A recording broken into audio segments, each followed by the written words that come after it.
Ganun man yan siya.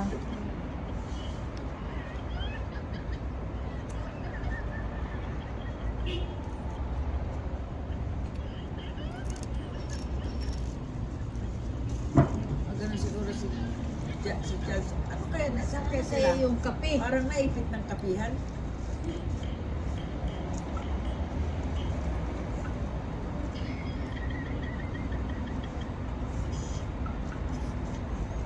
Ano, ayaw mo na? Finish? Eat more. Finish! English ba? Asa ka pa na English ang ano? English ang pusa. Sadya. Pero Kaya- nung ako nga sa amin nagkaya sabi pa, pag sinabi ko, pag sabi pa, sa Tagalog, sabi ni Amoy, Lucy, English at hindi nakatunaw. Sabi ko, parang baliw din naman ito si Amoy. Kasi nag-alaga ng pusa. Ano mo binintay sa akin?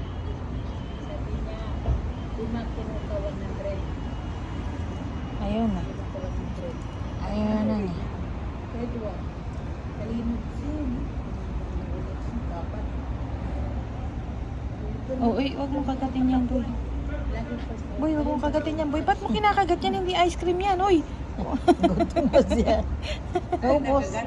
Yung itong balabal ko.